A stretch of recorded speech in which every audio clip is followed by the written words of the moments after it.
燃え上がれガンダム。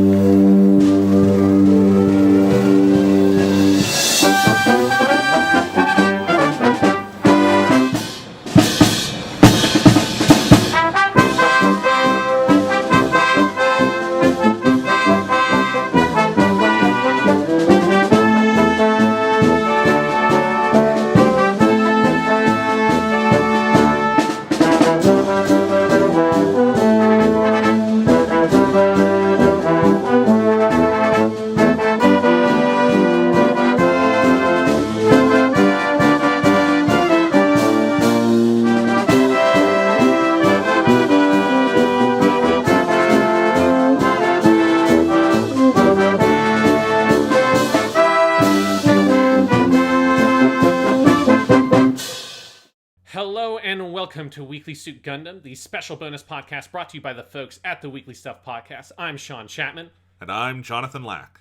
And we are here 1 week later, oh my god, in an actual weekly episode of Weekly Suit Gundam to talk about Mobile Suit Gundam The Origin 2, Artesia's Sorrow, the second episode of the Mobile Suit Gundam OVA series adapting the manga of the same name by Yoshikazu Yasuhiko. And we're in for another really good episode because they're all good episodes. And I'm very excited to talk about this today, Jonathan.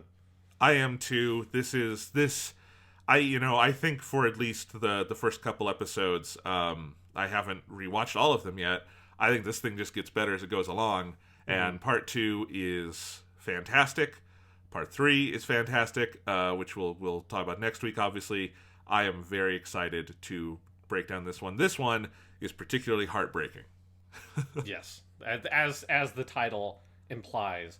It is aptly named. That is very true. A very aptly named one. But before we talk about Artesia's Sorrow, I've got some stuff to talk about on the podcast because I have been on a Yoshikazu Yasuhiko binge, I guess one could call it. Good. Because I have currently caught up to where we are in the Mobile Suit Gundam The Origin manga. Holy shit.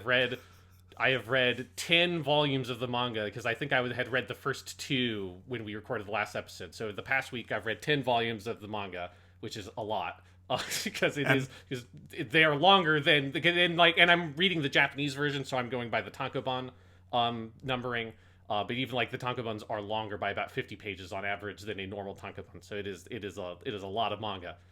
Yeah, I was just going to say, you're reading the tankobon, which is the original 24-volume release. If you are reading the Perfect Edition, which is what we got in the United States, just cut any number Sean says by half, and that's they put 2 in every one of these. So the end of Volume 10, where you said, is the end of Volume 5 of yes. the Perfect Edition, which I have here on my desk. I was looking through, because I didn't think you had gotten that far, Sean, I had done a bunch of recon to make some little notes for this episode and the next one we're recording about things that were different and stuff like that. But hey, you've read it too, so now we can talk. Sean, how do you feel finally basking in the glow of what honestly I believe is the greatest manga I've ever read? Yeah, it's definitely up there in terms of I would say expand the manga to comic books, right? And just in general, Eastern and Western. But yeah, I mean it's definitely up there. There is a truly virtuosic quality to the art, and the way it's and specifically it's the art is one thing, but it's the paneling and the pacing of pages and stuff like that. Yoshikazu Yasuhiko's ability to replicate pacing that exists in the anime and create that same feeling with what is one of the most frequently heavily decompressed stories I've seen in manga, which decompressed in the terms of comic book storytelling means something where you use more panels to depict smaller segments of time. So highly compressed sequences in a comic book would use a small number of panels to depict would use a panel to depict a large chunk of time with lots of things happening implied between panels. Gundam The Origin is frequently hyper decompressed, using individual panels to show small changes in character facial expressions, sometimes 3 or 4 panels in a row, and it's very frequent technique, and it's a thing that captures so much of the pace and the style and the feel of the anime, and then also is able to replicate a lot of what that does in the anime for the characters and bring that over into the manga. And it is a hugely impressive piece of craftsmanship.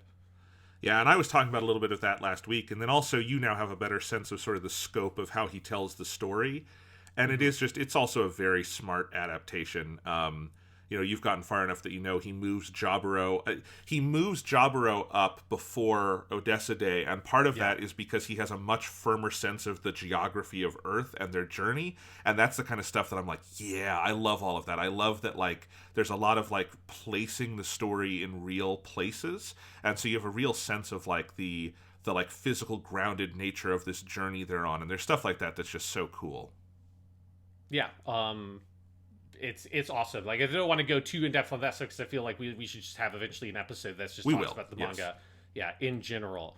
And I should also make it clear, this was not a thing that, like, I set out with this idea of I want to make sure I catch up and get up to that point in the manga, like, because I looked at that and thought, well, that's going to be completely impossible. Like, I more wanted to make sure I had finished reading it by the time we got to the end of this, so we could talk about the manga in general. But yeah, I just got so sucked into it that I almost by coincidence, because I wasn't even trying to, I ended up catching up to where we are covering so far in what we're doing.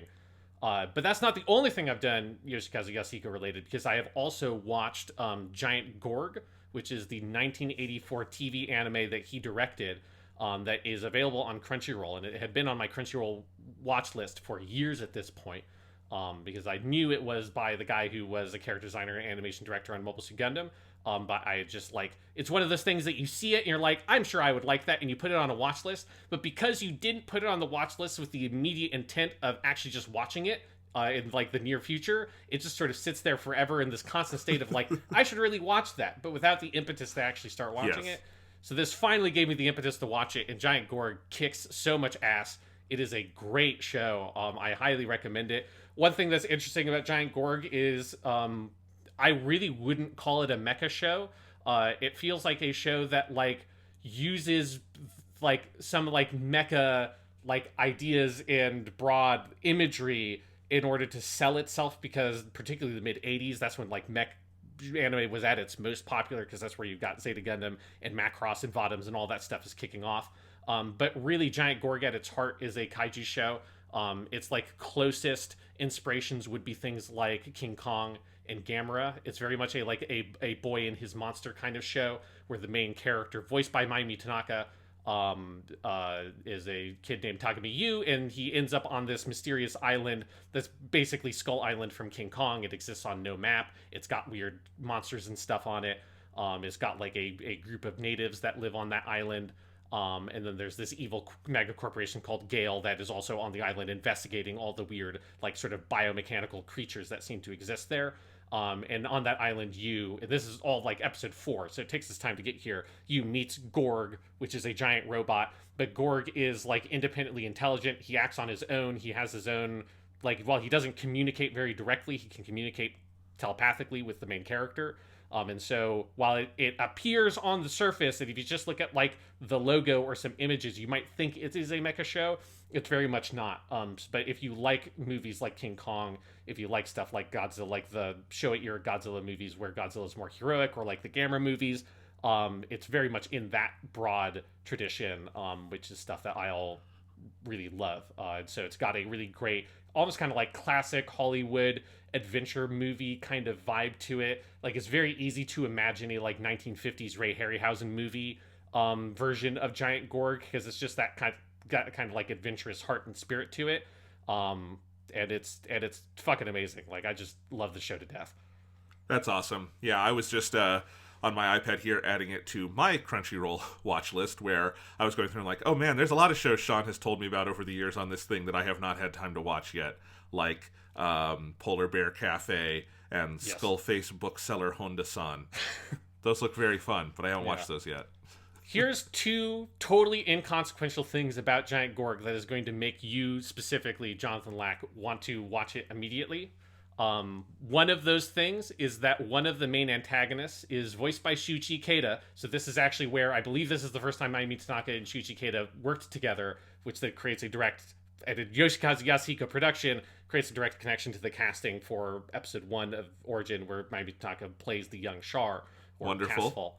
But that's not even the small fact. The small fact is that Shuichi Ikeda voices an antagonist character who's an American named Rod Balboa, who is the grandson of Roy Balboa, and nobody ever talks about his dad. And I don't think it's supposed to be an implication, but I'm fascinated with the idea that his father is Rocky Balboa from the Rocky movies. Because it's a family of men whose names are Balboa, and their first name is R.O., and there's a mysterious missing member. The series is set in, like, the early to mid-90s, and the guy is, like, in his 20s to maybe early 30s, and so he would be the right age to be Rocky's kid. And so I can only assume that this is Rocky Balboa's son that is the antagonist, and he's Rod Balboa.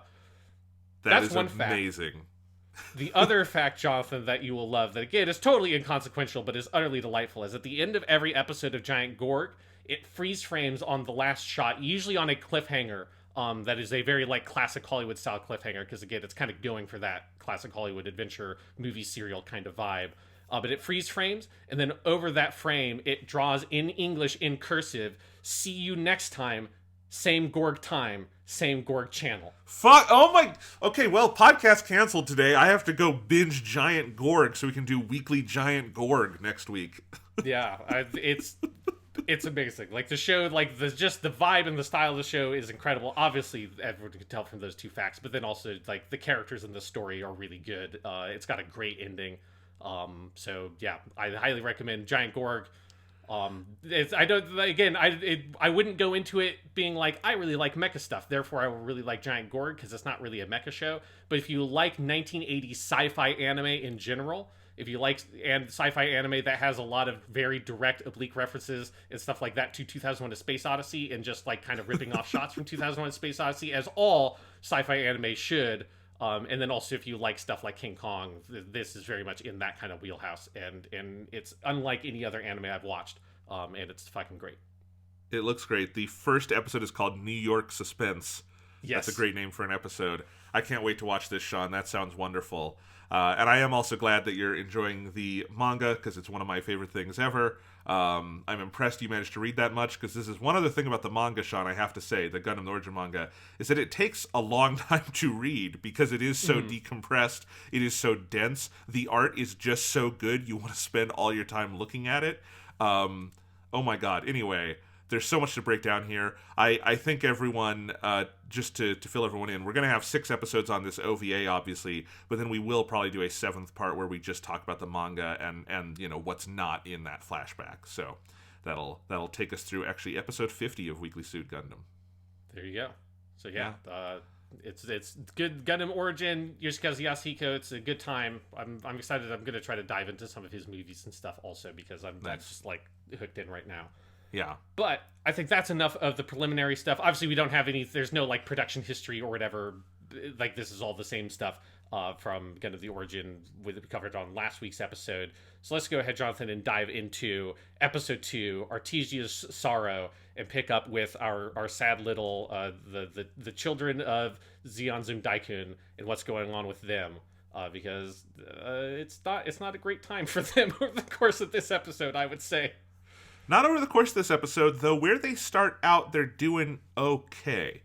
But before we get into that, I did just want to mention also, this is in the episode, but I wanted to start at the very beginning of the episode and talk quickly about how this show does recaps, because I love it. They use the original Gundam 79 music for those. I mean, it's redone, but it's basically the Gundam 79 music, so it sounds really cool. In this episode in particular, it's not just a recap. It gives you some extra info. It tells you the timeline of, like, when Zeon Zum Daikun came to power in 0057. It talks about Munzo gaining autonomy. Just extra info you didn't get in the first episode. It's very entertainingly done. It's done in the style of Gundam. Not just Gundam 79, but also in the style of... actually, I'm not sure how they do it in the tankobons, but in the perfect editions at the beginning of each one, you do have a recap that is written sort of in the style of that narration, but Yasuhiko really milks it, and it's wonderful, and there's just constant great turns of phrase, and all of that is done by Akio Otsuka as our narrator for Gundam the Origin. This is about as entertaining a recap as you're ever going to see. Yes, it is. It's Gato himself from Stardust Memory is here to tell us about how Zeon came to be. Yes. It's It's just a very, very good, soothing narrative voice. And he definitely, like, it feels like Akiosuke is putting on a little bit of, like, the voice you got from the narrator in the original Gundam, the Uchu Seiki 0079. That guy, like, I feel like Akiosuke is pulling a little bit of that into, to kind of, like, fit the overall style of the recap. So much so that, honestly, I'm like, I recognize his voice, but is it because it's in this style or whatever? And usually I can tell Akio Otsuka right away, but I saw it in the credits, and I'm like, oh, okay, because he is like, it's not as he's disguising his voice, but he's doing it in a very particular style, and that's part of what's so delightful about it. Yes, and it's particularly the music is the stuff that gets me about those. Like, it reminds you of just how, like, truly iconic that original score is. That, you know, it's been a long time since we've watched something for Weekly Suit Gundam that has used stuff from that score. So it's like just getting that opening theme is very, you know, it's very nostalgic in like a thousand different ways, both like for like the podcast, for when I watched it, and just like it has that like historical quality to it of where you just know immediately, like even if you hadn't watched the original Mobile Suit Gundam, you'd immediately, like, I think, feel that kind of classic quality of the composition. They break into it a couple times in as the episodes go along. In this one, you also get it when you cut back to Zeon and get our first rally of the Zobbies. You get like the Zombie family. There's just, and you're right, it is this.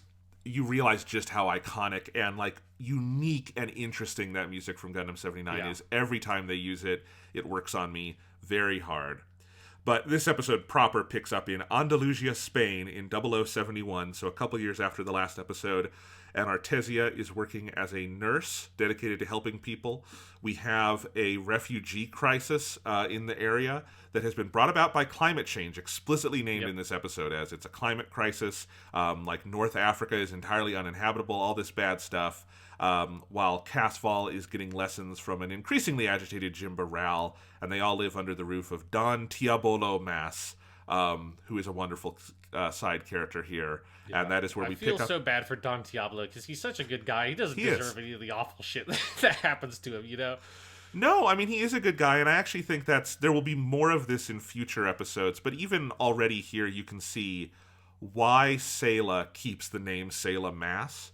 Like, I don't think it's just out of, like, convenience. I think there's an actual connection there to this guy who helps raise her and, like, encourages her going out and helping people, and, like, this side of her that she starts to embrace in this episode, because we also see that refugee camp was provided by Don Teabolo. He is charitable with, like, his you know, in a lot of different ways, obviously, because he's also taken in these kids and brought them into his family, and he's a good guy.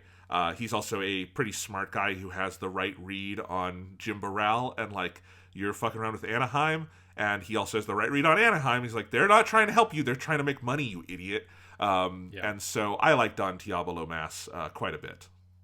Yeah, this whole opening segment is good of just, you know, it gets you that sense of, you're seeing a lot of, like, the pieces, particularly for Sayla, of, like, who she is going to be in when you, like, know her from the show or in the manga. Of course, like, as we said last episode, this happens, like, in a sequence where you have had Mobile Suit Gundam happen up to Jobaro's stuff, and then you have, actually, Sayla is the one who, like, is explicitly has some sort of flashback, although obviously she couldn't possibly know any of the Char stuff that happens here. But she's kind of your entry point into the flashbacks.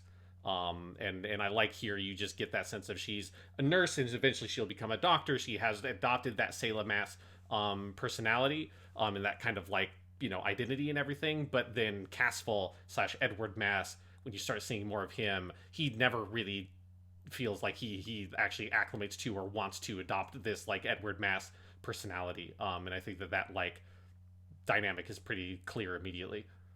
That dynamic is definitely clear immediately, although I also think the first half of this episode is interesting in that you see signs over and over that Casval is obviously not nearly as settled as Artesia, but he still has a level of, like, goodness in him that maybe he could, you know?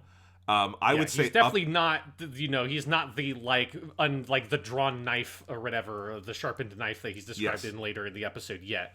You can see that there's still just, like, a young man in there that is just, like, a normal person that maybe when, like, if things had gone differently, he could have been a, like, a person and not a like sociopathic murderer. Well, I would say, the key tension of this episode and the key structuring dynamic. And again, like, I don't think any of these 6 episodes had a particularly hard job in figuring out where to start and end, because I think Yasuhiko's manga gives that to them very openly. But it is still very savvy that this is, jumping ahead a couple of years later and tracing this arc from when they have become the Mass siblings to the point that he's not Char yet, that Casval leaves Sayla behind in a very iconic moment that goes all the way back to the second Gundam movie is when that scene originally comes from. And I think the main tension throughout this episode is what are the things that are holding Casval back from becoming who we know he's going to be. And I think that thing is Sayla. That thing is Artesia. And I think one of the interesting things that I saw watching this, a second time for this podcast is that I think the episode plays with this tension that I think Casval could have been okay. I don't know if he would ever be particularly well adjusted, but I think he could have been okay if the mom hadn't died then and in the way she does. Like, that very clearly this episode paints as the pain and the indignity that drives him over the edge. Because when they get to Texas, he's okay. He's in his element. He's riding on a horse. He's giving Char Aznable a high five, Like, he could be okay. And then the mom dies. They never see her again. They can't even put her name on the fucking gravestone. And it's like, something has to give now within him. And, in the beginning of the episode, you also see he still 100% has it in him to be a good brother. When Sayla gets sick working in the refugee camp, he drops everything and is there for her morning and night. He stays with her all night long. He has it in him to be a good, loving brother.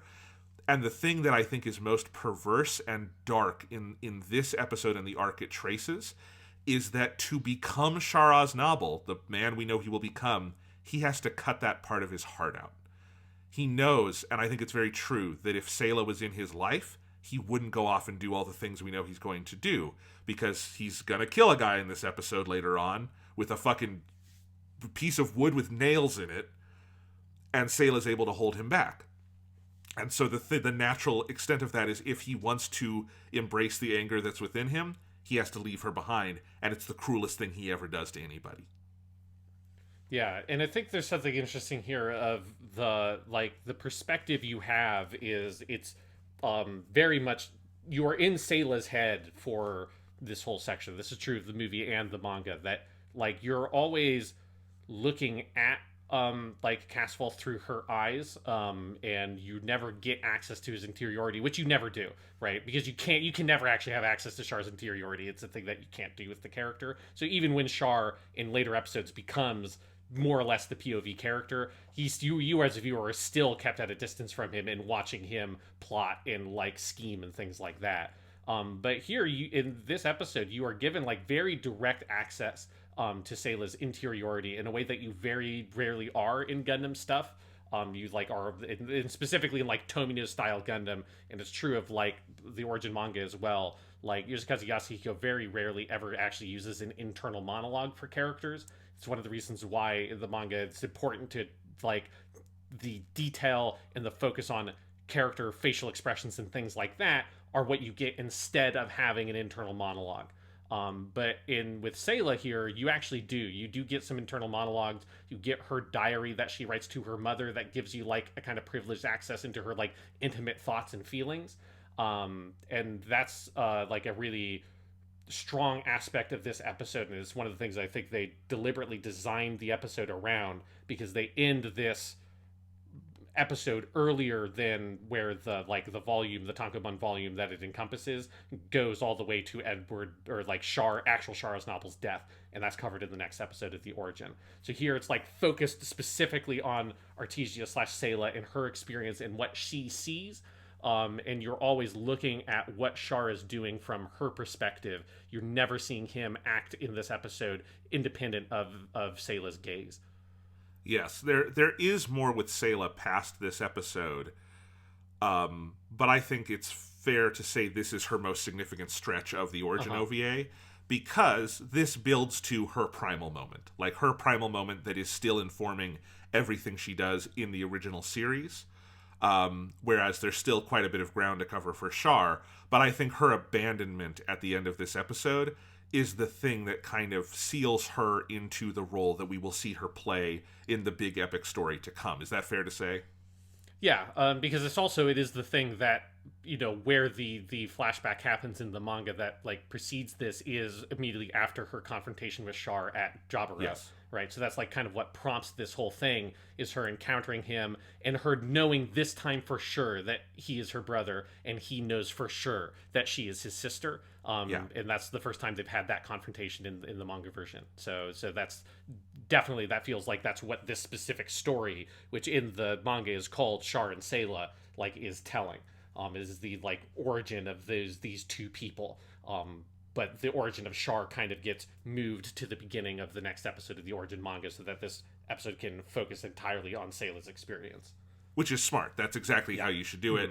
They do it very well here. And, that final moment, we don't have to move through these episodes linearly, obviously, but they fucking nail it. That is one of the most iconic moments in the history of Gundam. It's first glimpsed. I mean, obviously, in Gundam 79 that Char left Sayla at some point, but there's no visual associated with it. It's in movie 2 when she is in the prison cell after she goes out in the Gundam alone and tries to interrogate that prisoner and all of that stuff, and she's put in solitary, that we first get this flashback where she is reaching out to Casval. In this, it's like a dream sequence, so it's a nondescript blue background world, but she's running and she's yelling, Casval, Casval Nissan, that over and over again, and it is Char in the big brown trench coat with the briefcase walking and his one look back, and that iconic look.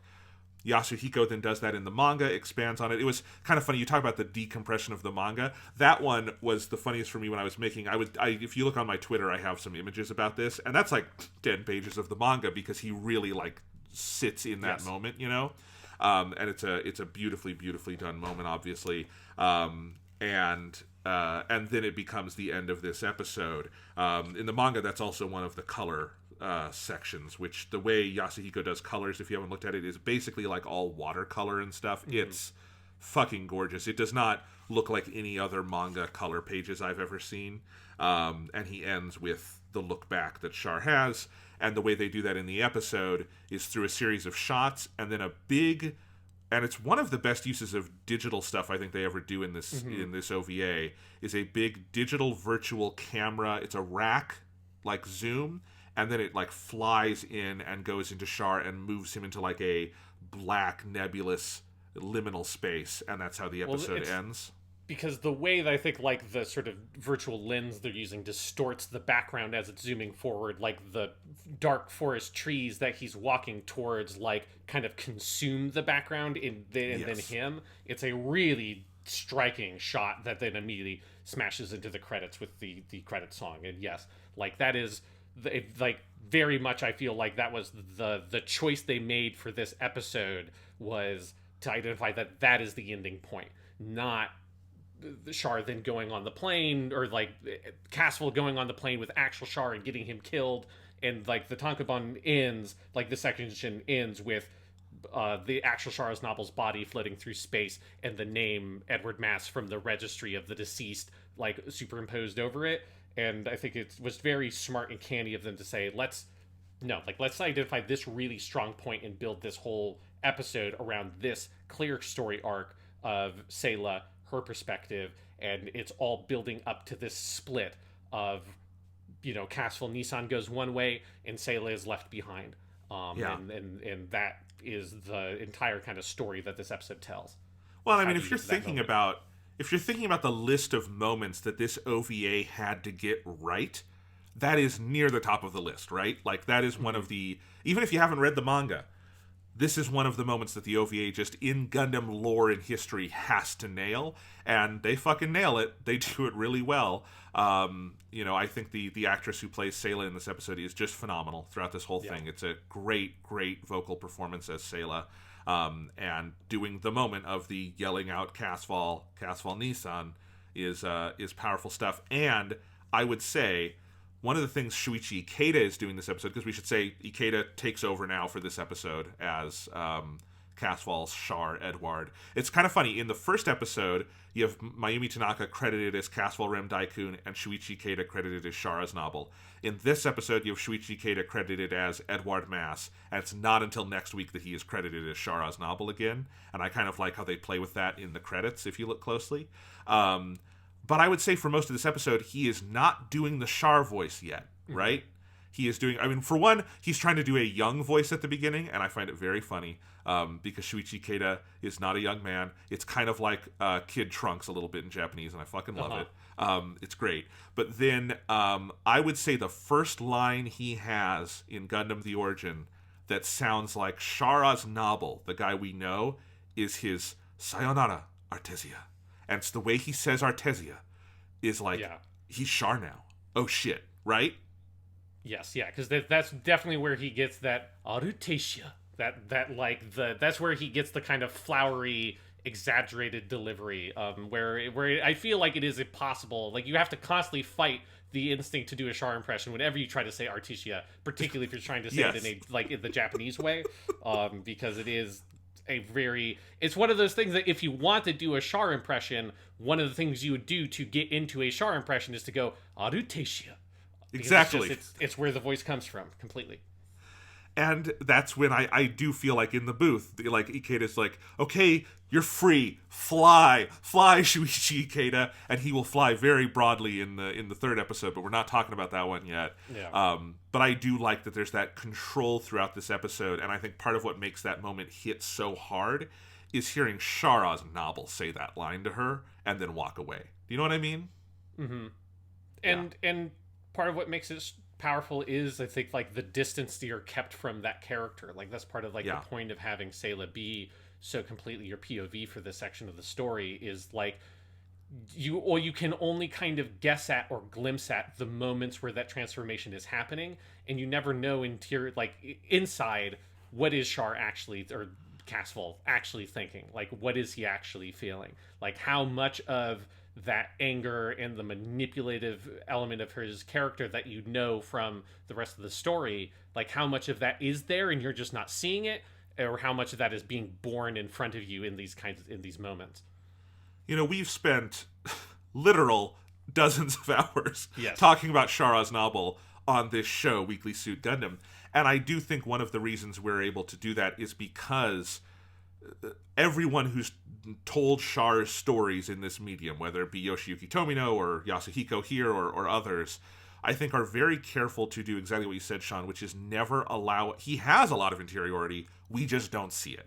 We are always denied that. We are given very, I think, like, knowing glimpses into it, like the moments in Char's counterattack, the movie, where the mask drops a little bit, is very intentional. And so that's why I feel like I can identify, as I did last week, like the three most primal moments, like Rosetta Stone moments for Char for me, and I listed those last week. And it's because it's those rare moments where something breaks and you see behind the mask, like metaphorically. In all three of those scenes, he's not wearing a mask.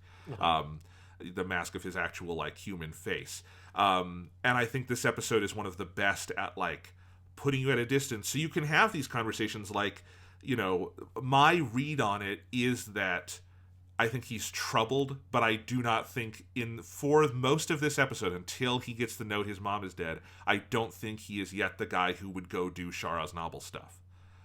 But I can see someone reading it differently, you know, like, what is on his mind when he meets the boy actually named Char Aznable and gives him that really, you know, big high five, which is a wonderful, like, full page in the manga, and they do it very fun here. And Sayla's very worried because she's like, what is he thinking? And then he seems to be okay. And it's like, how do you read that? Do you read that as Char, God damn it, Casval, yes. Edouard is ready. This was so hard to take notes on, Sean, because I'm writing Char, and then actual boy named Char Aznable comes in. I'm like, God damn it, crossing stuff out.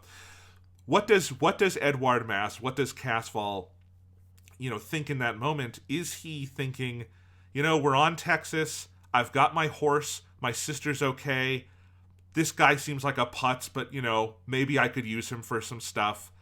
And that's kind of where I think he's probably at. But I could also see someone looking at that scene and seeing that high five and being like, this kid is thinking already what he can do with the in of having this new name, you know? Because I can see it read either way, and that's what makes this character so rich. Yeah, because honestly, I kind of read him a little bit as the latter of, like, I do think that, like, if, you know, somehow the stuff with the mother didn't happen and she miraculously escaped and was able to, like, return to Char and Sayla, or to Casval and Artesia, I think things would have been fine. Probably that you know, Casval would not have gone on the path that he goes on, but I think that like thing is always very clearly there. There's something about him in this section of the story where you're just waiting for him to explode.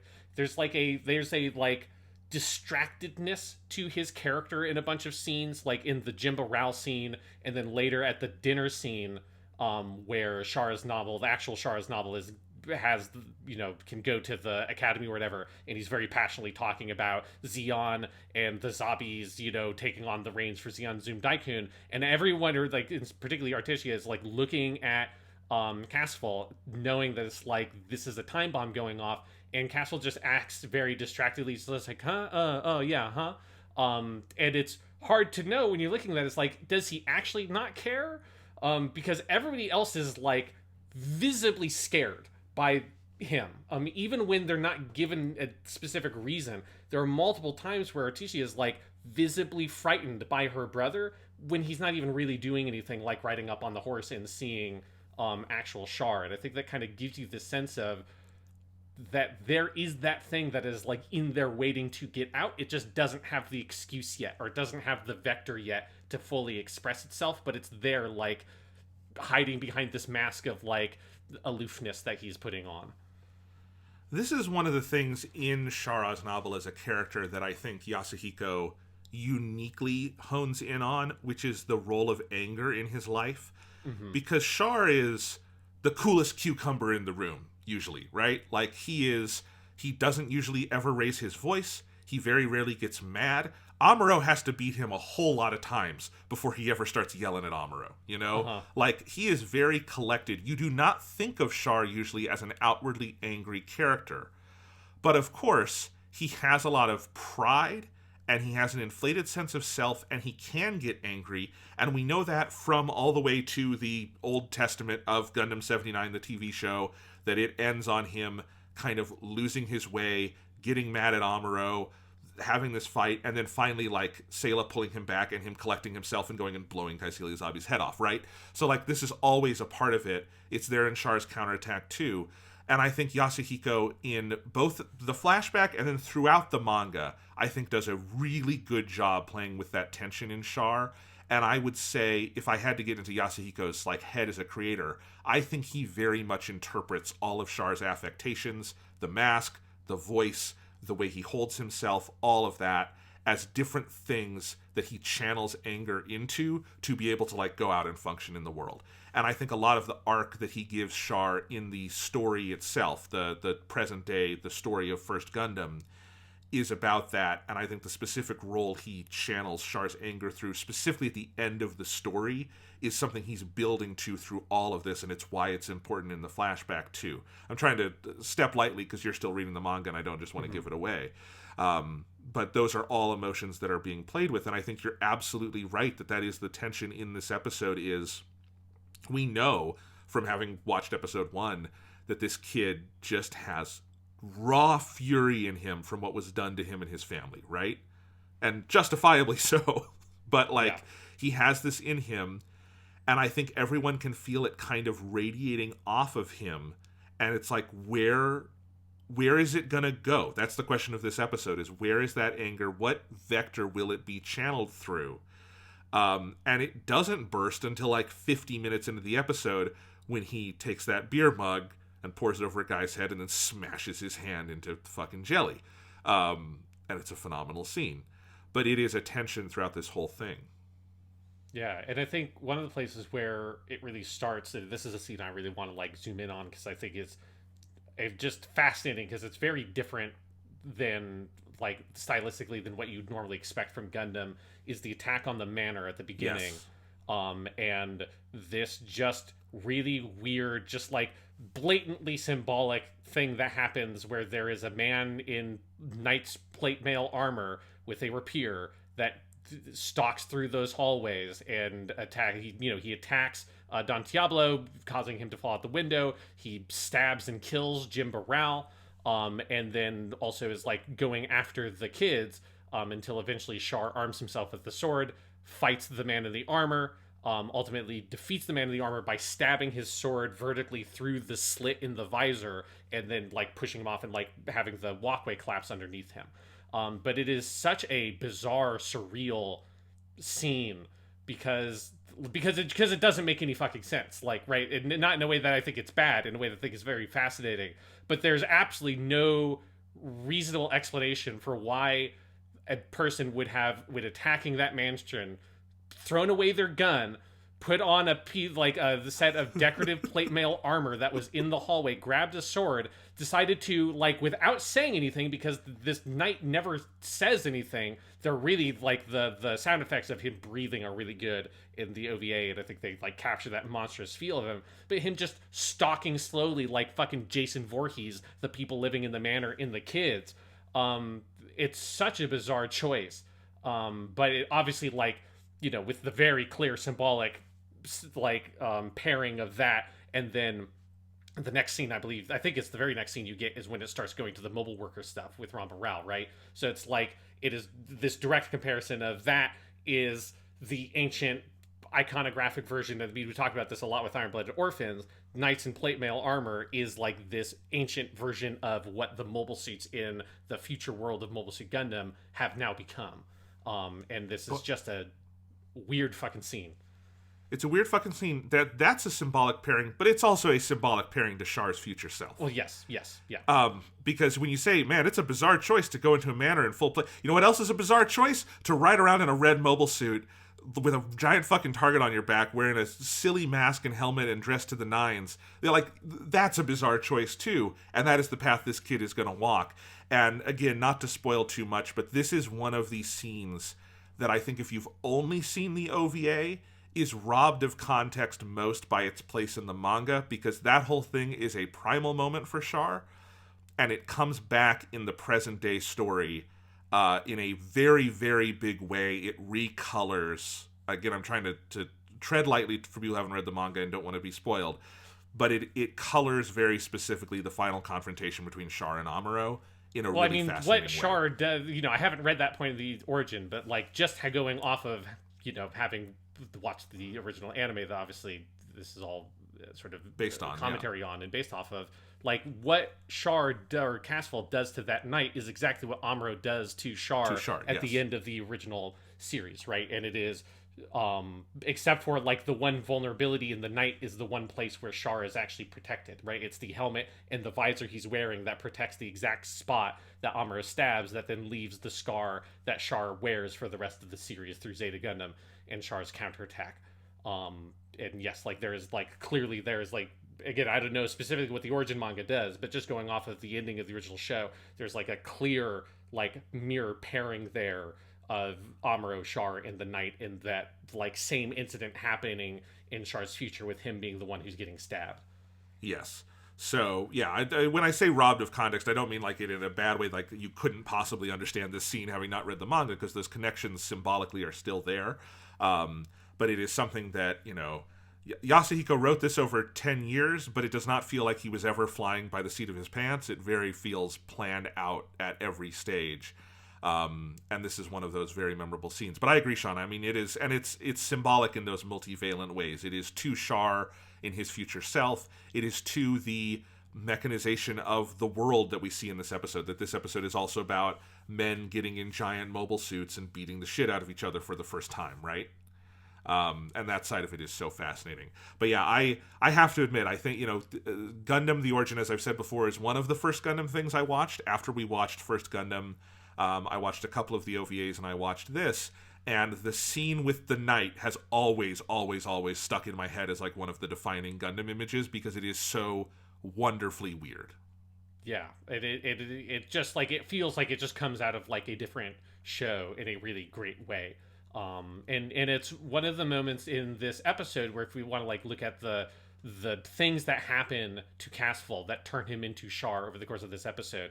I think like the two moments are this one and then the death of the mother, because in both instances, that's where you see on his face an expression you have never seen this character make. Here it's like complete terror and horror. That like there's a lingering shot on after he's defeated the knight and Casval like holding Sayla and like up on that like window well and looking down, and he's completely and utterly terrified. Yes. Also them huddling while they're being stalked, he's also looks terrified there. And then later with the mother death, that's also where you see this anger and this sadness on him.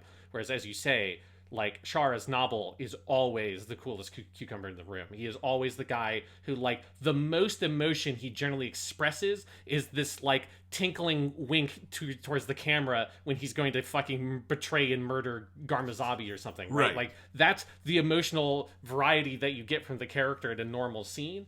And you never see him be visibly scared by something, and seeing him just be utterly terrified by this metal man stalking him, that he is this just like anonymous figure that says nothing, that you can't get at in any way, that, you know, he can't hurt in any way other than, you know, by going through the visor like directly to the eyes. You know, earlier he tries to swing and hit the sword on like the side of the plate mail and it does nothing, as it would do nothing.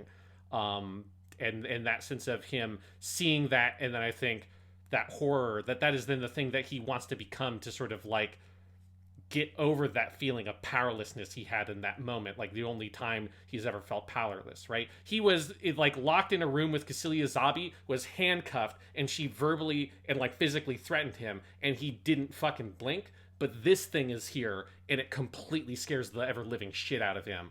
And I think that sense of like that need to overcome that fear and become this like invincible metal anonymous man that you cannot hit, you cannot hurt, you can't get to this guy in any way because he's completely covered up in armor, is the thing that Char wants to become, both literally with the mobile suit, but then also figuratively with the like layers of different identities and things and masks he puts over himself to keep himself caged up and in a metal suit so no one can get to him. That's a great analysis. And of course, what is the thing Char forgets about this primal moment is that he could get to the guy in the metal suit. Yes. Right? Exactly. There's always a weak point. There always is. You can't actually become the invincible man in the metal mask. And Char knows that because he stabbed him through the fucking visor.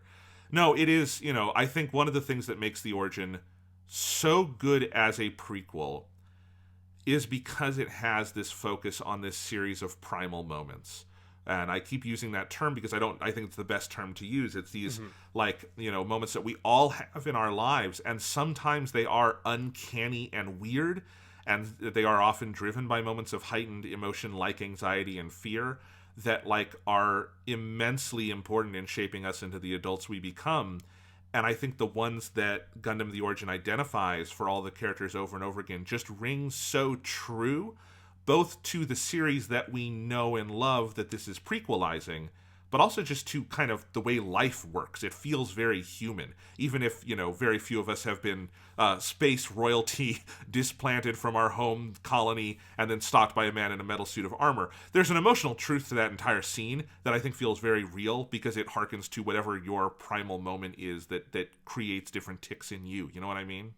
Yeah, and I think that's one of the reasons why it's very effective to use this almost like dream-like, surreal scenario of the knight in armor stalking them in the, like, you know, mysterious future year of Universal Century 0071, where, you know, it's juxtaposed with people making giant walking mechs and fighting with them, right? Yes. It's such a weird choice. I do really want the, like, one volume spin-off manga about who that guy actually is. Like, I want to see, like, who is this dude who decided, you know what, I know I've got this, like, future of AK-47 or whatever, but instead of that, let me put on this suit of armor. Because it's like, that guy's incredibly lucky that nobody in that house apparently had a fucking gun, because the thing about plate mail is that there's a reason why they stopped using it, is because it's not actually bulletproof, and if anyone had a gun, that dude would have been fucking got immediately. So he's very lucky that, you know, that nobody in that house knew what to do when a man in knight armor shows up. Yep.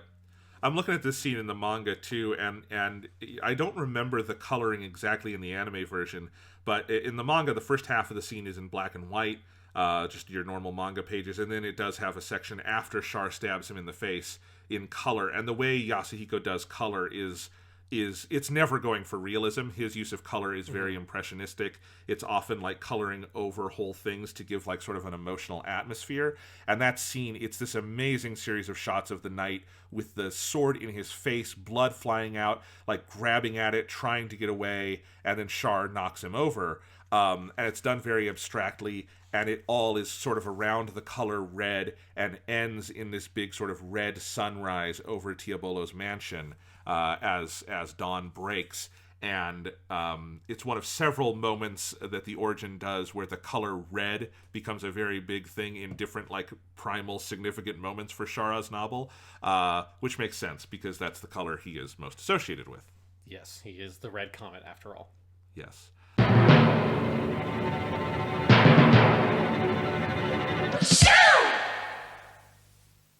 We should probably mention that he does, the knight is unsuccessful in killing the kids, but he does kill poor Jimba Ral. So pour one out for the best named Gundam person maybe ever. Jimba Ral, father of Ramba, who was clearly off his fucking rocker in this episode. Yes, yeah. I do like that whole sort of explanation about the whole series of events that Jimba wants, this like to stage some sort of rebellion, and he's like hired Anaheim, which is like your classic giant, Mobile Suit Mega Corporation from the Universal Century stuff. And of course the Zabi family is watching them and is not super happy. So like Cassilia specifically, you find out that she kind of unilaterally ordered this like hit on that mansion. And Girin's disappointed that she didn't get the kids also. But poor Jimba Ral, he's just an old guy who he just wants to dream, right? Can he just be allowed to dream one last time to overthrow an entire nation and like put in these children as the people in power? Like just a quaint, normal dream that an old man wants to have, Don Teabolo. Why you gotta shit on that? It's very true. You also do get the scene where Casval is getting lessons from Jimba Ral. And I love that scene because I have to imagine every single word Jimba is saying is something Char has heard a million times throughout his life. Yeah, especially as the son of Zeonzum Daikun, the guy who created the philosophy that Jimba Ral is like very stutteringly trying to express. Yes, but it's a nice little moment because it does. I was going back and I watched Char and Sayla's big moment from the episode Char and Sayla of the anime, and then the redone version of that moment in movie 3. And one of the things that is mentioned in both versions of that scene is Jimba teaching them about their father's philosophy. And so it is nice to have the scene here where Jimba does just that, very crazily. Yes. There is a beat that it exists in the Origin or in the OVA, but I think it doesn't quite hit the same thing that the manga page does, where the page where Jimba Ral is explaining this, like it's the page where he's moved on to explain the new type stuff, then like cuts to, and they do this cut, but I think it loses some of like its strength that the Origin page has. It cuts to Sayla floating in the pool face up with the water around her, that in the manga is drawn in such a way that like very directly references that really iconic shot of Lala Soon after she dies and her dress melts into this yellow pool and her face is floating above it, and the way that shot is, the panel is framed in the Origin manga like is quoting that directly when Jimba Ral is talking about new types, because you also know that Sayla is a new type. She is like had new type shit happen to her before this point in both the anime and the manga. And it's one little beat that I feel like the OVA kind of misses on, that is like a really good piece of framing and like, foreshadowing / reference that the manga does.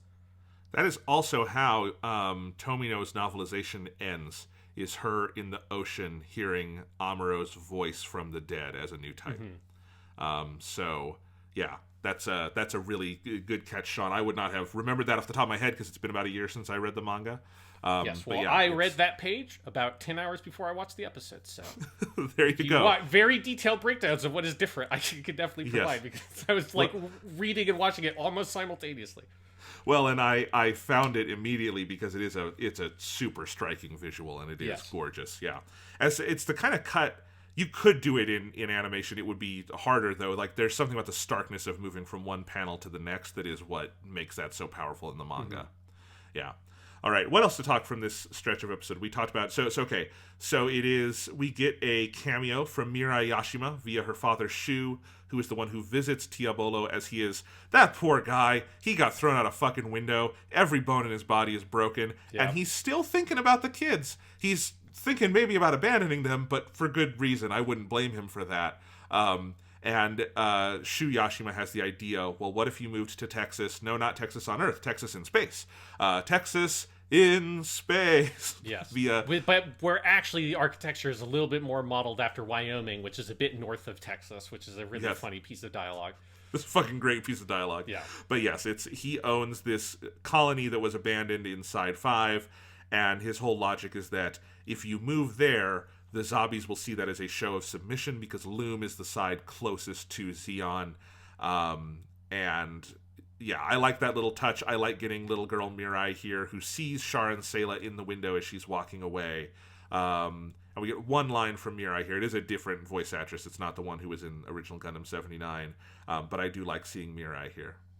Yes, it's a pretty natural beat, particularly because like you hear about her dad being very important in the Origin manga and in the original anime, and it's fun just to like see him as like, oh right, to be reminded, right, Mirai's dad was like this big corporate businessman dude who was like very influential and seemed to be a good guy, that tragically dies off screen during the events of the first episode of Mobile Suit Gundam. So it's nice to see just to get a little glimpse of that character is pretty cool. And I like the whole idea of, because this seems true to her backstory in the show, that she went around with him and like had a lot of experience with this business. So that's a nice moment, yeah. It's just a nice little moment of kindness. You don't get a whole lot of that among powerful people in Gundam. So I like Shu and Teabolo, two powerful people who are also good, talking about how they can like live good lives. It's a nice little thing to have. Yeah, and help their kids. They're just looking out for the children, and it's nice. Before we move on to all the stuff in Texas, I think we should do what the episode does and cut away a little bit here, because this is where we get a cut back to Zoom City, and it's done. First, we get a big zombie rally. We see how much they've sort of progressed in the last couple of years. We get some nice Gundam 79 music as Gihren is given one of his big speeches, and they have all their fucking regalia now, which I think that's one of the striking things, is going from the Republic of Munzo in episode 1 to 3 years later now, and how much like Zeon is crafted through like regalia and pomp and circumstance, which is how fascism works. Yes, yeah, like this is where you start getting like the very direct like Naziist like elements to their fashion and the architecture and the propaganda and the fucking giant signs and flags and all that stuff. Yeah, it's a very striking cut to see how much they have like very quickly immersed themselves in the power structures of that entire colony. And I know we sung his praises last week, but we're gonna have to do it every week. Ginga Banjo is just so good as Gihren. Oh my god. It's just Ginga Banjo doesn't do a huge amount of voice acting anymore, which is understandable because he's quite old. But I wish he did, because he still fucking got it. He's so good. Every time you cut to him, I'm just like, yes, more Ginga Banjo, please. He's got maybe the coolest name of any person on the planet. You can't help but smile if you say the name Ginga Banjo.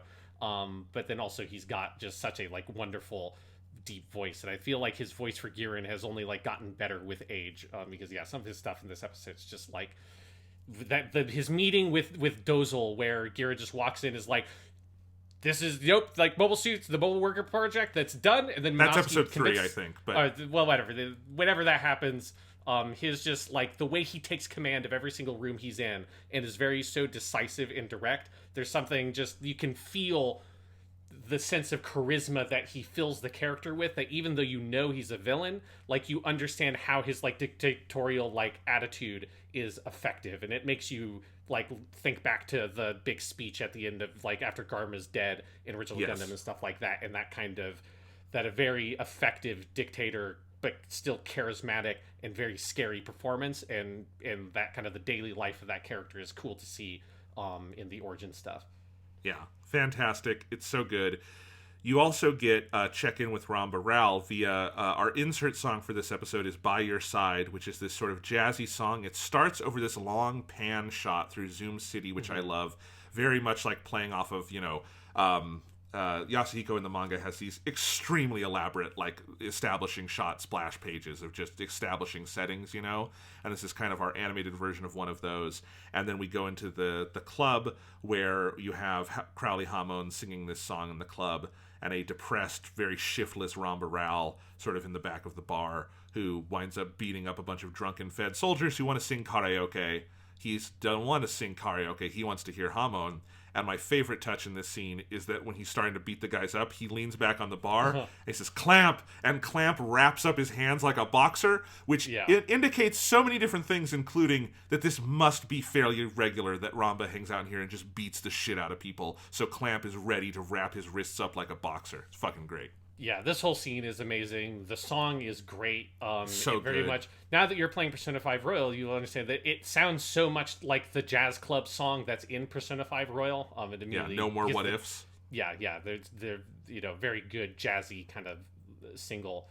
And it's interesting, it's also the case of the song that she's quote unquote sings in the manga. All the lyrics are in English, and they have like an actual English language like singer to sing them. And that all is great. And then, yes, the detail of having Clamp, a man who I was very sad when I got to the point of the manga was reminded of, oh, right, he's the guy who's part of Ramba Rao's crew, who the reason he gets killed is because he goes to the command center of the White Base to blow up, like, the outside of the window, but that's where all the kids are, and, like, Mirai and Fraubo are there, and he basically gets shot because he doesn't want to kill all the little kids that are there. And it's like, that's, like, one of the saddest little character deaths, and I had forgotten about that moment, because it's in the TV show. But it's also the manga. But yes, Clamp there. He's just a good guy, and him taping up Ramba Rao's hands right before Ramba Rao just goes to fucking town on these guys. There's a very good moment that is like a very iconic gif from Yakuza 2 where Ramba Rao gets hit in the back of the head with a fucking beer bottle, and he just turns around and it just pissed him off. And it's very good, and he just, he fucks those guys up, and it's great. He takes the mic and shoves it in their mouth, yelling at them to sing. Yes. And that is the point at which Dozel Zabi enters the episode. And I love this dynamic here between Dozel and Ramba Rao, because Dozel Zabi, especially compared to some of his siblings, is no genius, but he's very smart about soldiers and tactics and things, obviously. And he 100% has the right read on Ramba Rao, which is that this is a guy with a lot of talent and a lot of fight in him, who has no direction or purpose, and I've got a really cool mobile suit division.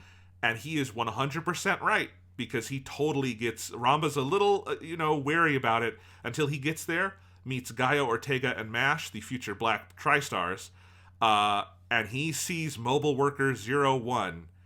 And this is a theme that'll be in this episode, the next episode, throughout the OVA, is soldiers seeing mobile suits for the first time, and falling head over heels in love, and it very much happens to Ramba Rao here.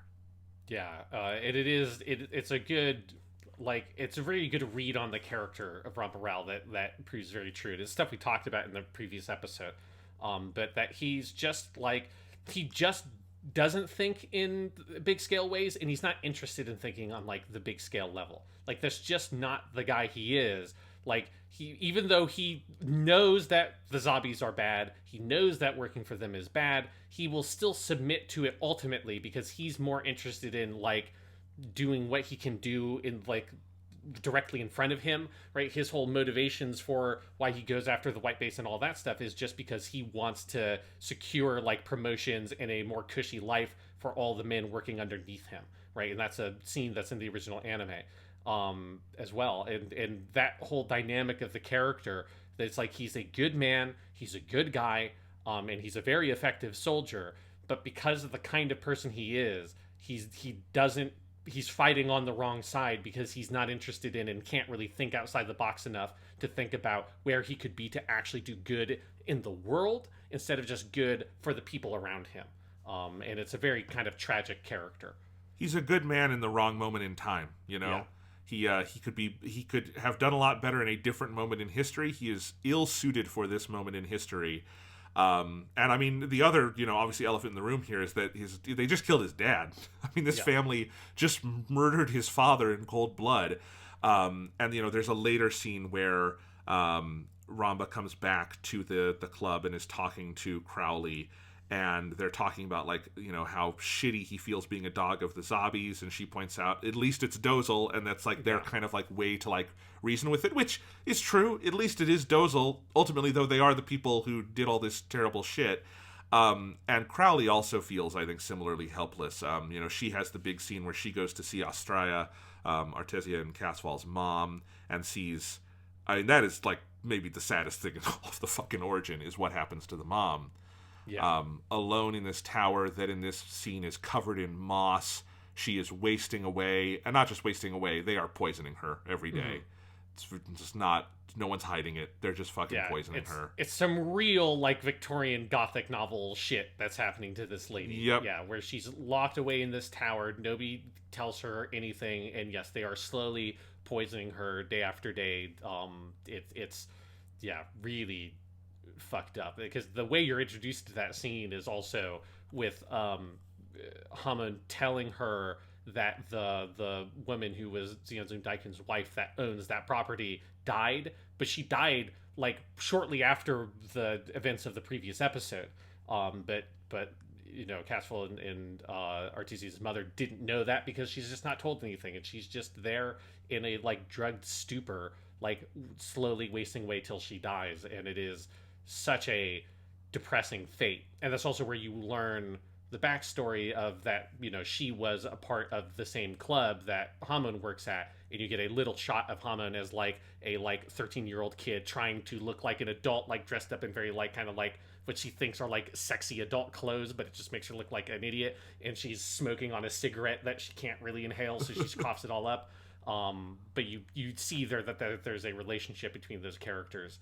And so the scene where Hamon comes back to the bar and she's with Ramba Rao after all the mobile worker stuff has happened, and Miki Sawashiro has this line delivery on this line that Hamon has where she's describing like everything that's been happening to this woman, and then just says she's going to die, shinde shimaimasu, and she breaks down in tears, and the line delivery on that word is so striking and effective. It just puts like such a strong pin on everything that has been building up with that, and that character, which is really vital because her death is the thing that's going to drive Casval into becoming Char. And so that whole like just really depressing, just powerless, pitiable state of everything here is really important to get so right, and they just do it perfectly in this episode. They do, and we'll have a lot more to say about Ramba Rao and Crowley in future episodes, because maybe my favorite single moment in the Origin OVA involves them, and I think it's in episode 5. People will know what I'm talking about if you've seen it. But so much of their story is about starting out in one world and watching it fade away, and then not knowing what to do in this new world. And I think you get that a little bit here, where in that flashback you also get details about how Astraea met Xian Daikun, the man, and that this is this man who she felt was hurting, and you see there was a real connection there. You see a real emotion, a real nostalgia in those scenes, and I think it's there for Hamon as well, even though she was younger. And, you know, Astraea says she has one wish. She wants one more night with the children. And everyone in that scene knows that this is a world that's gone. You know, Xian's gone. There's nothing more to do there. The kids are gone. She's never going to see them again. Crowley, when she comes back and is talking to Ramba, you know, she's going to die. There's nothing to do about that. And Ramba is a dog of the zombies, and there's nothing he can do about that. Like, all of these things, this world has just slipped by them. And I think that sadness and that feeling is one of the most interesting things the Origin does. Yeah, that it's very much, you know, people who wanted like a specific kind of era to come in, and instead they are watching like everything being taken from them. And this bar is like the last bastion they have of the world that they used to live in, that they recognize. Yeah. Feels Feels very of the moment, I have to say. Yes, yeah. It's definitely, it's Robert Rowell is definitely the character that I've most see like ourselves in our current circumstance in. I identify more with him than sociopath Prince Casval. I'm looking at Robert Rowell and like, yeah, we're all in the same boat with you, Ramba. Yeah, this all fucking sucks. At least my dad hasn't been murdered by like a weird Spaniard in knight's armor and a rapier, so I've got that going better than you. But all right, what do you think of the scene where we get to see the mobile suits for the first time, the birth of the mobile worker? And of course, we also get the Black Tri-Stars, who are, their whole role is greatly expanded in the manga, as you've already seen, Sean. And then we get them here as well. And I like that Ramba calls them hoodlum soldiers, which is a great turn of phrase. Yeah, they're all really good. Like, yeah, this whole, I particularly like the visualization of what the prototypical mobile worker is like this. It looks kind of like the power loader from Aliens, it looks completely unsafe, utterly dangerous. And when Ramba Rao is fighting whichever one of the Black Tri-Stars he fights at that kind of like duel, I think it's Ortega, his commentary is like, this cockpit is ridiculous, it is just a death trap, like you could barely rotate the arms all the way around. It's like, and he and Ortega have like almost killed each other in this fight of this like weird little duel, and then Do's just like, we'll take your feedback into consideration, thank you very much. And it's very good. Well, it's also exactly what Dozel needed to hear, because Ramba gets in that thing and immediately starts giving them all the feedback they need to make the actual, like, Zaku. Yeah. So he was... Dozel Zabi is smart at certain things, and this is one thing he's very smart at. I love that. In general, I actually really do like how the Origin as an overall project adjusts the history of mobile suit development, because I think it doesn't completely undermine the fundamental truths about Gundam 79, which is that the Gundam is a breakthrough.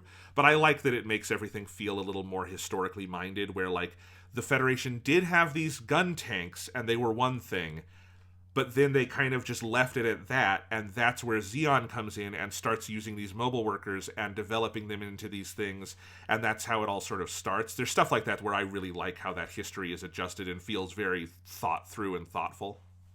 This is one point I'll disagree. I don't like that they made gun tanks pre-exist all this stuff. Like, to me, it kind of, while it is more realistic, I prefer the very stark, the Federation had balls and they fucking like the mobile armor, I guess you'd call it, but the little giant iron sphere with a cannon on it, and that was about it. I mean, they had that, and they had big battleships and spaceships, and that's what they thought warfare was going to be. And Zeon completely blindsides them with this technical development that they have absolutely no response for. I feel like the gun tank as this like midpoint that just kind of exists beforehand, like, again, it is probably more realistic, but I like the really stark, dramatic, like, no, you had this dumb little sphere, and then here is a mobile suit, and that, like, that is the thing. That is, like, the only reason why Zeon's able to do as successfully in the war as they do, is because that technological breakthrough gives them such a huge advantage for that section of the war until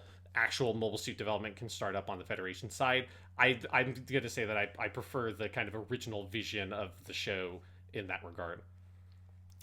I think it works for me because it's the gun tank, because that feels like the kind of thing that is in line with big battleships, and the little, like, balls is you have the big battleships for space combat, you have big ground tanks that can't be used for anything else, they're ground combat units for that, and then you have the balls for, like, basically construction and things like that, and those are your three. That makes sense to me, because, like, the idea that the gun tank and the Gundam would both come up at the same time doesn't make sense. Like I think, I don't mind it, I don't care, but I do think it's like the Gundam is a breakthrough where the gun tank would not be. The gun tank doesn't help you in space combat. Yeah, I mean, I definitely think, because the movie kind of adjusts this, of, like, the movie version kind of has the gun tanks and the gun cannons existed before the Gundam is kind of what the movies go with. And I agree that, like, the gun tanks, the gun cannons only exist with the Gundam in the original show because they need to sell toys. Like, that's the only reason they were made in the first place, is that they needed to be able to sell other toys. So yes, like, that part is dumb. I think my issue with the gun tank and the idea of it predating this stuff is that there's no reason why it would look like it's a mech. There's no reason why it would have this, like, upper human torso. Like, that just is... it doesn't track with, like, I think my vision of how that development would go is the only reason it has the upper torso is to make it look like it's a mobile suit. But if mobile suits don't exist, why would you have developed it that way? Why wouldn't it just be a tank, which we see in like MS Igloo 2 and stuff like that? Yeah, fair enough. I will tell you one thing where I do dislike an origin change, which is in this episode we do meet a young Amuro. I love meeting young Amuro. Toru Furuya. Does an adorable... getting cast as little 6-year-old Amuro. I mean, you wouldn't cast anyone else, but it is very funny to hear him like have to give a couple of lines. Is like that is very much the Kid Trunks effect with that little kid Amuro. I fucking love it. It's so adorable. Yeah. It's so good. I love it to death. But you also see in the scene, you get the change where Haro is not a thing that Amuro built with his fun, like, I'm alone in my room skills, but it is a toy his father bought him, and I guess he does modify it later. Yeah. But it is fundamentally a toy, and it's a mass-produced thing. I don't like that. Amuro built Haro. That is one change in the origin that has never sat well with me. Yeah, I'm with you. I feel like a lot of the, like, that, because this isn't the first time they've done that kind of thing of being like, did Amuro invent Haro, or was it a toy? And yeah, I think Amuro invented Haro. It's actually a very important part of his characterization originally, is that it is the thing, it's like the shorthand that the show uses to show this is boy genius Amuro Ray, this is why he's able to pilot the Gundam, and also the tragedy of his life is he could have been this really cool, creative inventor who makes little fun things like Haro, and that could have been one direction in his life. Instead, that spark is snuffed out and turned into a gun, basically, because of the war. And yeah, I think that it just kind of, it's not hugely important, but it does, I think, weaken a dynamic with the character that I'm not a fan of that change. And I also just love it in the extended Universal Century lore. Like in Zeta, we find out other people started making Haros because of the, like, legends of the war. And then when Camille finds Haro on the moon, there's the question of, is this the real Haro, or is this one of the mass-produced ones? There's just little things like that I love. Also, Amuro could build Haro. It's a metal ball with a voice box. Like, there's Haro in original... I know Haro in other Gundams gets very advanced, and in, Victory Gundam, he kills millions of people. But in original 79 Gundam, I totally believe Amuro could build Haro in his room. That's not outside the realm of possibility. And in the manga, obviously, and in this OVA, because we're going to have more prequel time with Amuro, you can do other things to give him the shorthand of being a boy genius, and they do all of that. There's other things he does in his room, specifically the Origin manga, and then the OVA is going to do stuff with him, like looking into the Gundam plans before the morning of, when he sees it for the first time, and I'm fine with all of that. But yeah, Amuro built Haro, goddammit. That's my canon. Yes, Amuro built Haro, and gun tanks shouldn't predate mobile workers / mobile suits. This is my hill that I will die on, even though it's really not that important. It's really not that important. I guess the other thing for me is I don't think Tem Ray is nice enough to buy his kid an Haro. He's a fucking dick. I don't believe he does that. That's an even better argument. Like, you were 100% right. Tim Ray would not buy, like, the Haro looks too expensive. He would, like, it would be that meme of, like, Amuro being like, I want a Haro, Dad, and he'd be like, well, we've got a Haro at home, and then at home is a soccer ball, right? Like, that's very much what Tim Ray is as a father. Yes, absolutely. All right, what else to talk about with this episode? Here's a nice little touch. I love that this is the scene where Rambaral is fighting with Ortega, I think, but when he gets in his own version of the test mobile suit, it is painted blue. So yes. Rambaral has a penchant for blue suits. Obviously, he does. I do like the CGI animation in those fights. It's very MS Igloo, but in the best way, where it's these big, heavy fucking industrial machines battling each other. I think that's a really good use of the CGI. There's a real sense of, like, physicality and weight to them. I like that also they've got all these wires attached to them. I think that's a good, like, little attention to detail of, these are... It's like Gen 1 VR headsets or something. It's like, whatever, power and all this. Like, obviously this is completely impractical, but let's just plug 5,000 cables into this thing because we're still figuring it out. Exactly. So, but we do have to talk about the second half of the episode on Loom. We get to Side 5. We get to Texas, that's really Montana. We meet Michelle and Wyoming, Roger. Please. Not Wyoming? Montana. What did I say, Montana? I'm sorry, Wyoming, yeah. Who cares? We meet Michelle and Roger Aznable. I do love that the real Char Aznable's parents are named Roger and Michelle. That's great. They're wearing their stupid, like, Western get-ups. I think that's hilarious. Yes. And, of course, I love the detail that Edouard Mass takes to horse riding immediately, because, of course, he would. That is him in his element. Yeah, and even better than that is that Sayla gets saddled with this, like, shitty little pony that is drawn and animated in the anime version in this, like, totally gag manga style that the other horses are not. And it's got, so like, these funny. Big, goofy, googly eyes, and its tongue is, like, sloshing all around, and Sayla's just like, come on, horse! Like, come on, Mr. Horse! Like, let's go! It's so cute. I love it. It's very good. And this is where you get... I wish that there was more of the origin with, like, little kid Sayla, because I like in episode 1, we got little kid Sayla wearing a cute little witch costume, and then episode 2, we get little kid Sayla wearing a cute cowgirl outfit. And it's like, I wish that there were more, like, and here's, like, the adorable outfit she wears in this episode, because I feel like, just because Yasuhiko has a lot of fun drawing her with, like, her cowboy hat and her cowboy boots on. It's very cute. It is very cute.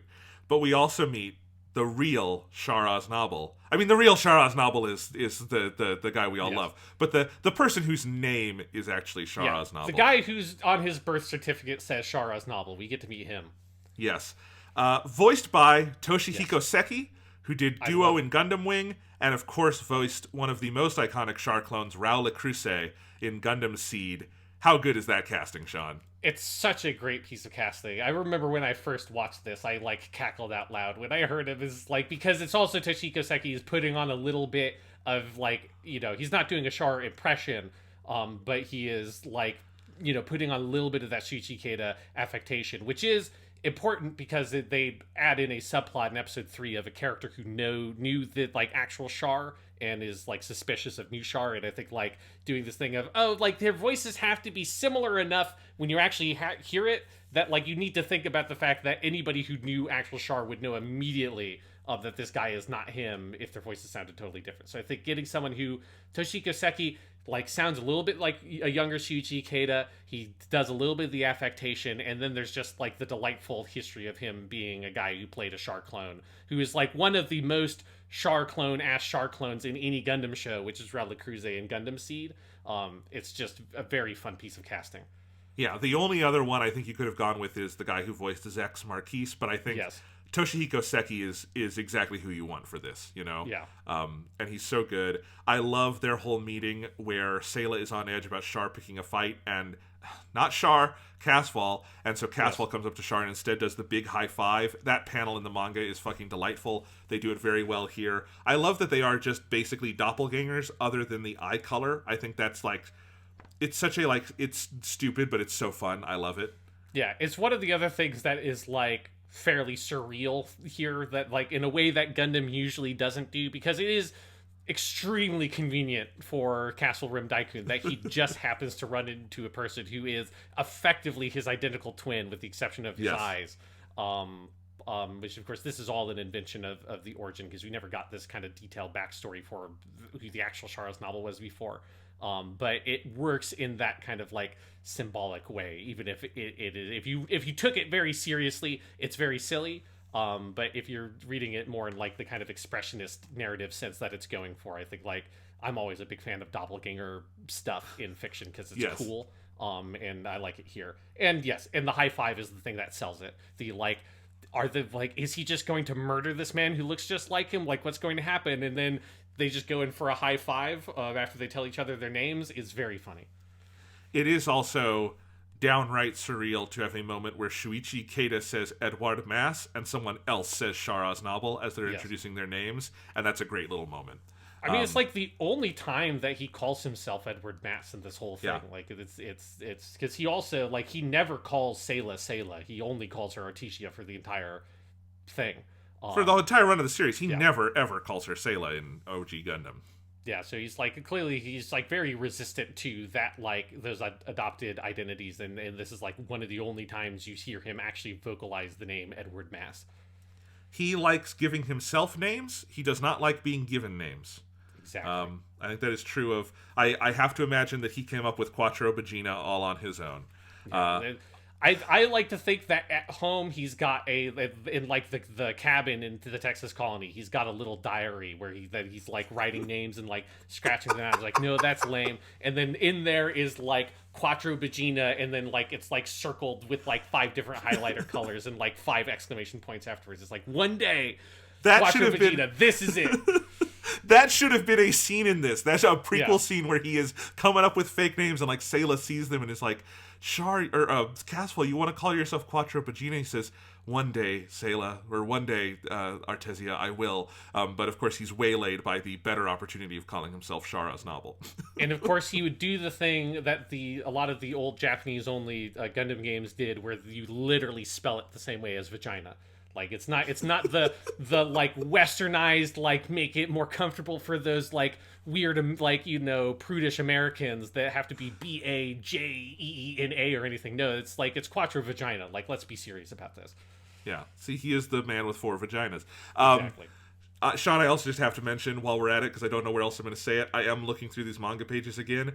I just need to give one more shout out to how fucking funny the pony is in the manga. Yes, it's yes. good in the anime, but the fucking pony in the manga with its big stupid buck teeth and its like tongue out everywhere. There's a panel that's literally just a gag manga panel where she's screaming, "Chase after him!" and like all his legs are splayed out. Yasuhiko doesn't go for just like overt gags all that much. That is fucking funny.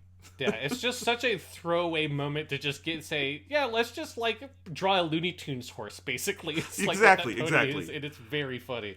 Oh, it's so good. All right. Anyway, I think we're mostly wrapping this up. Obviously, we already sort of mentioned the death of the mother. Is there anything else to say about that scene other than, again, Yasuhiko's penchant for facial expressions is at one of its peaks, with all the looks on Casval's face during this stretch. And I think the anime captures that really, really well. Yeah, that's like a really important moment, because as we said earlier with like the night stuff, is that there are those 2 moments where he has this just expression that you've never seen him have on his face. And with the night, it's like horror and terror. Here, it's this like deep sadness, like inflected with like furious anger. Right, he's got the like note clenched in his fist, and this is one of those scenes where I think it's really important that this is like Sayla's POV, that you don't see exactly like what Casval went through when he received that news. You see it through like he has like processed it to some extent, and it's come to deliver that news to Sayla, and you see that like the effect of it on him here through her eyes, and it like has completely devastated him. And yeah, it is like a very striking panel in the manga, and they do a very good job in the anime of like letting that facial expression, and then also Shuji Keita's performance there just really sell how momentous this is for this character, because this is the turning point that for like the last third of the episode is, from this point on, he is now the man who is like a drawn knife. He is the man who's like, he is on edge. He's going to fucking kill people because he has turned at this point. Yes. I mean, let's talk about that scene where you keep using that phrase, draw knife. That's from this scene where Teabolo is talking to the principal of the school that Casval is going to in town. And the principal is trying to figure out how to say, "This kid scares me," basically. Yeah. And the speech, this is from the subtitles, he says, "Well, he's a boy of very rare qualities, but he's cold. He's like a drawn knife. I can only hope he doesn't cause some great calamity in the future." Boy, that's the most prescient man in space, isn't it? Someone needs to listen to that principle. You know, it's like he's got it. One thing I like about that, the phrase that they use in Japanese is "nukumi no knife," which like drawn knife is the way to do it. But it's funny to me because there's like a running gag in Yakuza 0 where they use the exact same phrase to describe Majima, but like all these different characters are using that exact phrase word for word to describe him. It's like this running gag. And so when I encountered it here, because obviously the last time I watched Gundam the Origin, I hadn't played Yakuza 0 yet. I found it very amusing. This like, yes, this is the exact thing. It's like, yeah, he's got eyes of a killer and he's so cold. He's a man like a drawn knife, which is such a great expression that is a like existing expression in Japanese. It doesn't like Yoshikazu Yasuhiko didn't invent it, but it is one that like I wish we had that phrase to describe people in English, because it is so evocative. It captures a certain kind of person so perfectly. Yeah, it's so good. There's this reoccurring visual motif that this episode and the next one does it, of people seeing Casval's eyes and something in it scaring them, and I love that idea. Then you, of course, get the big scene where they're in their silly Texas town, and Casval is eyeing the guy who's tailing them, and he just picks a fight with him for no real reason, and breaks pours the beer on his head, smashes his hand, I imagine just breaks it into pieces with that fucking mug, and then proceeds to beat the shit out of him. You do see Teabolo, like, see the terror in the eyes that the principal was talking about. He's gonna kill him with this fucking 2x4 with nails in it. And Sayla is the one who is able to stop him, because she is really his only link to humanity and emotions at this point. Yeah, and as we said earlier, this is where you feel that sense of Sayla is the thing that is keeping him grounded to some reasonable degree of humanity, which is why, of course, he then abandons her, because he wants to embrace this other side of himself.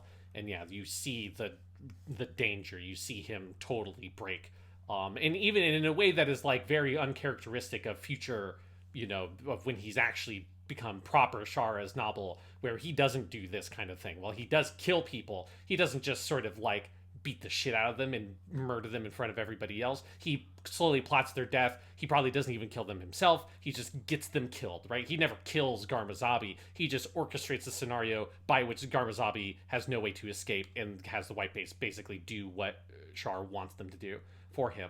And so this is like a moment where I think he learns that lesson here too. He learns to get away from Sayla, and he also learns to like not to just let that thing explode out of him, but just hold it in super fucking tight, keep it in, and just step by step by step orchestrate the events that create the thing that he wants, rather than just trying to brute force it in the world around him. More on that in the next episode. Yes. We get a couple of them. Lucifer, the cat. Yeah. I think maybe the actual saddest thing in the episode is we have Artesia / Sayla is given in episode 1 this cute, cartoon, wonderful little cat, and in the back of your mind you're going, she doesn't have a cat in Gundam 79. It would be very old cat if she did have that cat in Gundam it would be 79. It would be. But Lucifer does pass away in this episode, and I think the moment that is like just breaks your heart into pieces is when she is at the grave. So they have the grave for their mother that cannot have her name on it, and then she puts up a little grave for Lucifer, and she's sitting there and she says, "You must have left because mom was lonely, and you went to keep her company." And I think what it underlines is that, Sayla is also affected by all this loss. She's affected by it just as much as Char is, but I think what it does to her is it brings out this inherent goodness in her over and over again, where she chooses to see good things out of it. Not necessarily see good, but like that is she doesn't look at Lucifer's death and go, I'm abandoned, I'm going to give in to every bad emotion I have. She does lean into some kind of humanistic hope out of it, and that's the kind of person who is going to be on Side 7 working as a doctor when all of this breaks out, Yeah, because we know that she becomes a doctor, that she was doing the nurse stuff at the beginning, so it's like she's using this as like fuels this kind of compassionate side of her, and that she has an ability to accept what is happening that Casval seems to lack, right? That It's very sad, but she can also like recognize and accept and come to terms with the reality of death, like particularly with Lucifer, who just died of natural causes. Like it's foreshadowed throughout the episode that in the background, Lucifer like sneezes a couple of times. He makes like a noise that is kind of funny that Sayla laughs at, but it's like, oh, he's an old cat. It's probably like not actually good that he's making this weird kind of snoring noise. He's not eating his dinner later. Then when she comes back to the room, he's just dead on the ground.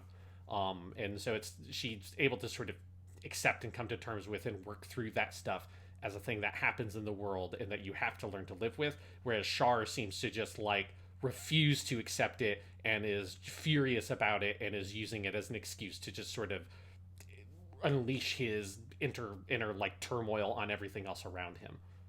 Yeah. the last scene we've already talked about quite a bit. The one line we didn't mention there is, one line that Yasuhiko in the manga adds from this scene that is in the anime is Artesia asking, sort of to the air, why is everyone leaving me? Mm-hmm. And that is basically the arc of this episode for her, is losing everyone around her that used to define her. There's a reason this one is called Artesia's Sorrow. Yes, it's a fucking bummer. It is a fucking bummer. That would have been the other title, like either Artesia's Sorrow or this one's a fucking bummer. Indeed. I will say, just as a little preview, the next episode, darker in some ways, quite a bit more fun. Yes, yeah. It's because this is a great episode, but it's not always the most fun episode, because it is the way you're like, oh fuck, I don't want to see anything bad happen to this 12-year-old girl. She's very nice, she's very happy, she's got her cool little cat, she's got her hilarious gag pony, because also that's one of the other things about that scene it's so heartbreaking is, because the whole sequence is of when Lucifer dies is that she's writing in her diary, she's writing about everything that's happening. Char as novel comes home, she goes and has dinner, and then she comes back, and her sort of belief about all her beliefs about the world are taken from her one by one. Her mother that she's writing her letters to, and then her cat that is her only friend. The actual Char's novel that she seems to have kind of been friendly with turns out to be this weird army obsessed dick. His behavior at that dinner is so just off-putting and upsetting. And then her brother leaves her. He's that kid who read the Communist Manifesto in high school and decided to make that his whole identity or something. Yeah. In exactly the wrong way, Yeah, he just thinks it would be really cool to be a soldier, and that's it. And he's just grasping onto the Zeon and all that stuff. He's got that line that I really like Toshiko Seki's delivery on it of the father says, "Oh, but we won't go to war," and he's like, "Well, maybe not right now, but in 10 years, or maybe in even 5." And he kind of leans in with a wink, and the dad's like, "Fuck you, fuck you, kid. Is that why you want to be a soldier, to go to war, you idiot?" Yeah, it's a bummer for Sayla. Yeah. Anything else to say, Sean, about this week's episode? There's one notable thing that is cut from the manga, because generally these first 2 episodes are really, really close adaptations of the manga. But there's one scene that I'm bummed that they cut, and it's immediately after Sayla's mother dies, and they get the news. And you get actually the beginning of it. There's a shot that they take of Sayla riding her horse, where she's able to gallop her horse, which was the thing she was learning to do, kind of implying that time has passed. She's actually riding a proper horse. And then she's accosted by a group of kids from the school that Casval goes to. That's where you find out that Casval has been basically beating up all the kids who are not falling in line, which you get a piece of dialogue from the principal to that effect.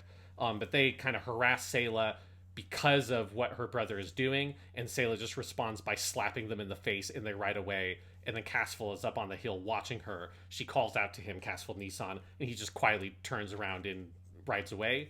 And I'm kind of bummed that they cut that scene, because it gives you a good piece of context for Artesia's development into Sayla, because that's where you see for the first time, this is the Sayla Mass from Gundam, who doesn't take shit from anybody, who, one of the first things you see Sayla do in episode 1 of Mobile Suit Gundam is she fucking slaps Kai across the face because he's being a dick. And she gets the first slap, not Captain Bright. Exactly. Sayla Mass, first slap in Gundam. Yeah, and this is a scene where you see that, and you kind of see that kind of development for her character, as well as it foreshadows Casval leaving her, he sees her there. I think that is a thing that gives him this kind of peace of mind to believe that she's going to be okay, and that kind of the coolness with which he just very quietly walks away after watching her be potentially attacked by these other kids for shit that he did, and he doesn't step in any way, as opposed to his behavior at the beginning of the story when she was sick. That contrast is really great in that scene, and I don't entirely understand why they decided to cut it, other than maybe it was a budget and time thing. Yeah, I 100% agree. It's a phenomenal scene. I think the moment where she has the slap, I'm looking at the panel right now, her eyes, that's Sayla Mass. That's Sayla from Gundam 79. That's the first time you see it. I 100% would have kept that scene if I were making this, and again, who knows, these episodes all run a pretty similar length for the first 4 at least. But yeah, and one other note, I know the first slap in Gundam is actually Amuro slapping Frau. I don't need to comment on that just in case. Okay, yes. Yeah. So just let's all be careful here. But yes, I would have kept that scene. It's very good. But overall, fantastic second episode. Yes, no, yeah, it's great. And in general, I think like the main adaptational choice of straining this primarily to it being like Artesia in her point of view, because I think one of the things that scene does in the manga is that is where she becomes Sayla, and then the manga then goes on to show the Casval becoming Char and adopting Char's identity by getting the actual Char killed, which is something that they moved to the next episode. Because again, this arc in the manga is called Char and Sayla. It's very much about those two characters getting to that point where they have adopted those two different identities. But in general, I think this overall adaptational choice is very strong. And the specifics of this story are phenomenal. Like the scenes with the knight in the castle, the way that that Yoshikazu Yasuhiko kind of visualizes that transformation that Casval has around the grief of his mother. It's just very well studied and very well observed around the characters and expressing that in a really exciting way for the story.